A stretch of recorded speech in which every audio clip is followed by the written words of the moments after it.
Hello and welcome to this Friday edition of the World Report. I'm Arjun, Samar, Mahendran, and this is what's making headlines around the world. The Trump administration has announced that reciprocal tariffs will come into effect for most countries on August 7.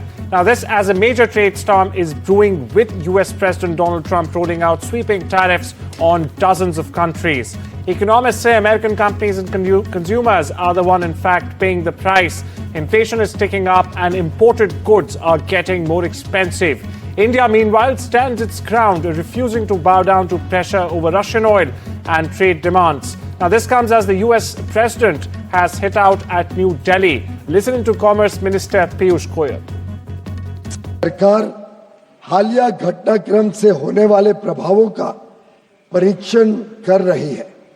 वाणिज्य एवं उद्योग मंत्रालय निर्यातकों और उद्योग सहित सभी हितधारकों से संवाद कर इस विषय पर उनके आकलन की जानकारी ले रहा है।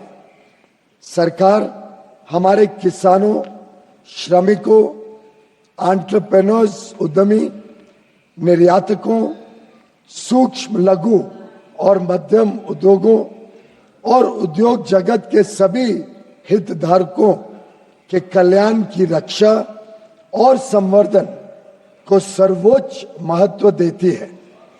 हम अपने राष्ट्रीय हितों को सुरक्षित करने और आगे बढ़ाने के लिए सभी आवश्यक कदम उठाएंगे।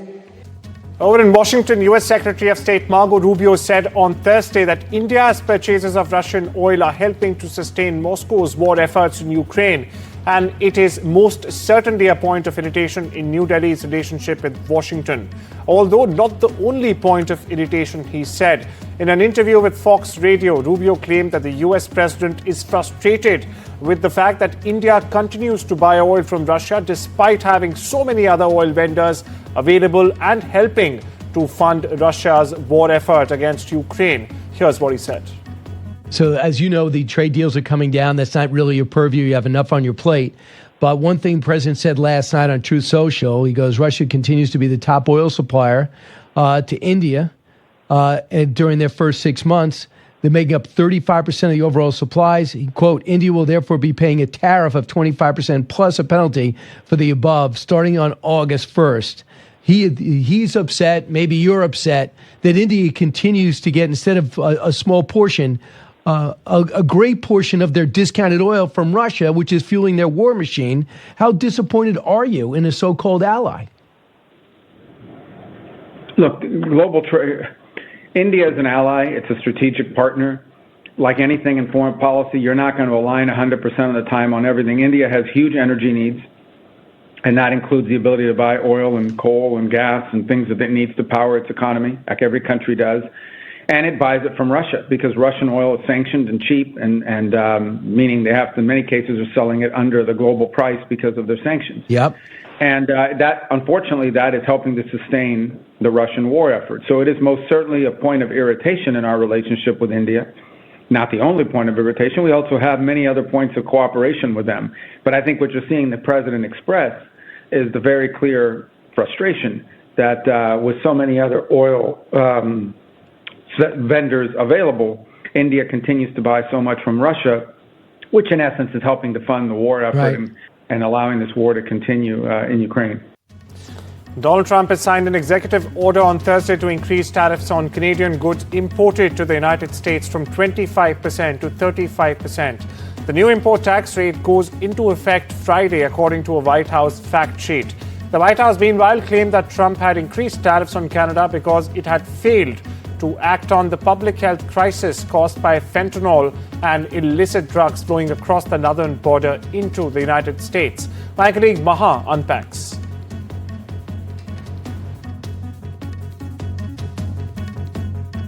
For the moment, it remains committed to this intention that Mark Carney himself announced yesterday of recognizing Palestine as a state in UNGA in September. Now, as far as the tariffs issue is concerned, we can see that Donald Trump is now conflating several issues with this. It started off with fentanyl, the issue of fentanyl, and the issue of illegal immigrants crossing over from the northern border of the United States, that is from Canada. It has now gone down to unfairly meting out structures of tariffs to the farmers. He says they are being tariffed almost 200%, and that farmers and dairy products coming in from farm products and dairy products coming in from Canada will therefore be tariffed by the United States as well.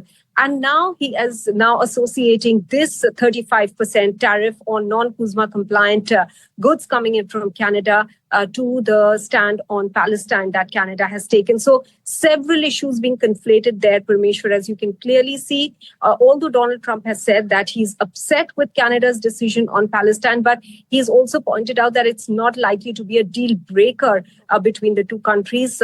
They have been negotiating on a trade deal for a long time, but Mark Carney had pointed out that it is possible that that trade deal might not be complete before the 1st of August. That was the deadline given by the White House. And therefore, the 35% tariff on non-CUSMA compliant goods will come into effect midnight today.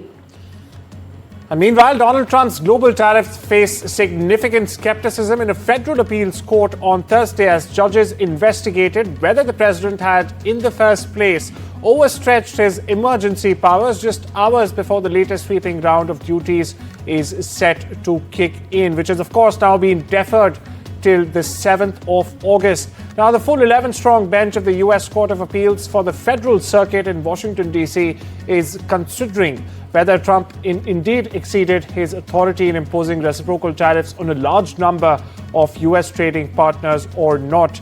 Judges, meanwhile, repeatedly ask if Trump was justified in relying on emergency powers to effectively tear up U.S. tariff schedule without even consulting the Congress. My colleague Vishal gets you the fine print. There are several challenges right now as we speak, but the first one is the Federal Appeals Court that is hearing the case. So 5 small businesses and 12 Democratic-led states have moved the court.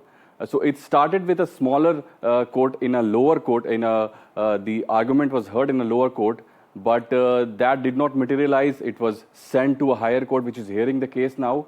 The case pertains to this use of this 1977 IEEPA law. So this is the law that has been used by the Trump administration to levy, to put these tariffs into effect. And petitioners have argued that that is not correct, that should be outlawed, because the lower court had agreed with the petitioners, as I mentioned earlier, that the functioning of the tariffs is not right, and the Federal Appeals Court is reviewing the case as we speak. And in the same vein, the federal judges in the same case, they have said that the aforementioned IEEPA law doesn't mention tariffs. So that is what they're arguing, that the word tariff has not been mentioned even once in that whole law that has been used to implement these tariffs. So the tariffs have been allowed to stay while the case is being appealed. So as I mentioned earlier, the lower court had stayed the tariffs, but that decision in turn was stayed by this higher court. And many of Trump's trade deals and tariffs hikes could be at risk because of this judgment, although the judgment is not supposed to come within the next week or so. But nonetheless, when it comes, there could be trouble for Trump. According to a recent Bloomberg report, New Delhi has told Washington officials that it is not interested in purchasing the F-35 stealth fighter. Now, this comes despite growing pressure from Washington to expand its defense imports. The news outlet quoted officials who said that the Modi government is unlikely to proceed with any major new defense acquisitions from the US in the near term, despite Washington's ongoing efforts to secure additional high-value contracts. The topic reportedly came up during PM Modi's visit to the White House in February, when President Donald Trump personally offered the F-35 as part of a broader strategic and defense partnership. Instead, Indian officials indicated that New Delhi remains committed to a defense procurement model that emphasizes technology sharing, local manufacturing, and indigenous capability development. We shift our focus to Canada, which has appointed diplomat Jeff David as the Consul General in Mumbai. This is according to an announcement made by the Canadian Foreign Minister Anita Anand. This is the first diplomatic appointment by Canada here since the expulsion of over 40 Canadian diplomats by India after the row over Canadian allegations under former PM Justin Trudeau that the Indian government in fact orchestrated the killing of Khalistani terrorists on Canadian soil. US Middle East envoy is set to travel to Gaza on Friday as pressure grows on the White House to address suffering in the war-torn enclave. Now, Steve Witkoff plans to visit an aid distribution site run by a US-backed organization. Palestinians seeking food have reportedly been killed by Israeli forces at the group's locations. US President Donald Trump, meanwhile, earlier this week, in fact, he acknowledged real starvation, in his words, in the Gaza enclave, breaking with Israeli Prime Minister Benjamin Netanyahu, who Trump believes is prolonging the conflict to hold on to political power. Two officials have said this. But Trump's frustration likely won't result in any major policy shift, they added. Meanwhile, he's now putting the onus on Hamas and not Israel to end this war.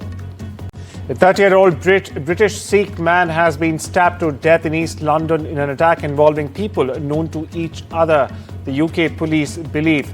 Gurmukh Singh, also known as Gary, died last week in Ilford in East London and was formally named by the Metropolitan Police on Thursday. The force said its officers had arrested 27-year-old Amardeep Singh on suspicion of the murder that took place on the 23rd of July. It's been over a week now since the murder took place. He's since been given charge with one count of murder and remains in custody until his next court appearance at London's Old Bailey for trial on the 5th of January next year. Meanwhile, detectives also arrested a 29-year-old man and 3 women aged 29, 30 and 54 respectively in connection with the fatal stabbing. They have all since been released on bail until October, when the police investigation continues.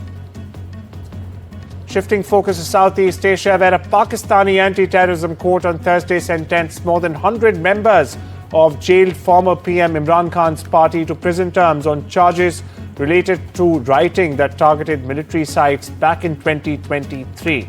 Now, 58 of these defendants, who included parliamentarians and senior officials as well, were sentenced to 10 years in prison, and the rest were given sentences ranging from 1 to 3 years. Myanmar's military on Thursday nominally transferred power to a civilian-led interim government ahead of a planned election, with the junta chief remaining in charge of the war-torn country in his other role as acting president. Shifting focus back to Washington, where President Donald Trump continues to put his personal stamp on the White House with a new $200 million ballroom. Work will begin on the site in September and will be paid for by Trump and some unidentified donors. This is what White House Press Secretary Caroline Leavitt has said. Over in Latin America, the party of El Salvador President Nayib Bukele approved constitutional changes in the country's legislative assembly on Thursday that will allow indefinite presidential re-election and extend presidential terms to 6 years now. Meanwhile, lawmaker Ana Figueroa from New Ideas Party had proposed the changes to 5 articles of the Constitution. Now, the proposal also includes eliminating the second round of election, where the 2 top vote getters from the first round actually have been facing off till now. The New Ideas and its allies in the Legislative Assembly quickly approved the proposal with the super majority they hold. The vote passed with 57 in favor and 3 opposed. Over in the Far East, heavy rains and flooding hit northern China, killing at least 70 people so far and leaving dozens missing, and forcing hundreds, in fact, of thousands to evacuate. This is according to local authorities and state-run media outlets. 8 people were killed following the adverse weather, with 18 more missing in the Hebei province. It's next to Beijing for perspective. Meanwhile, rescue operations remain underway there. And strong rainstorms, in fact, also lashed the U.S. East Coast on Thursday, delaying flights throughout the region and also prompting emergency rescues of motorists trapped in deep water on busy highways from the Philadelphia area to all the way, in fact, to New York City.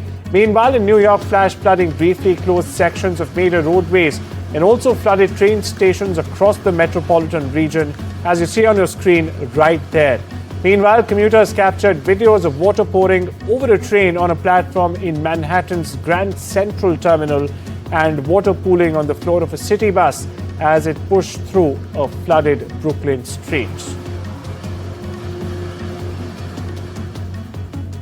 But it's time we slip into a very short break. Much more on the other side.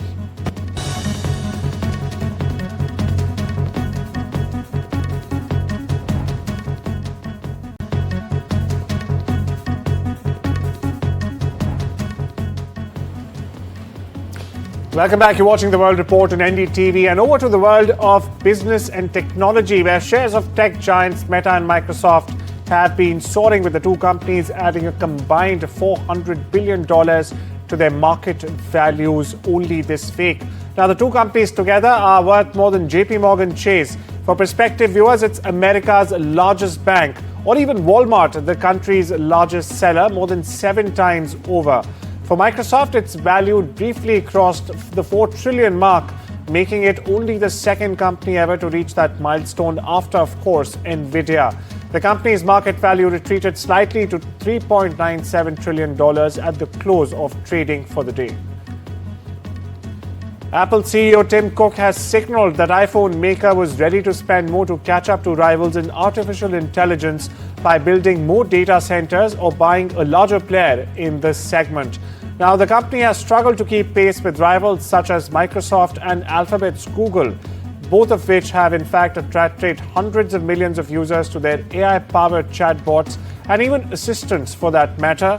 That growth has come at a steep cost, however, with Google planning to spend a whopping $85 billion over the next year, and Microsoft on track to spend more than $100 billion, mostly on data centers.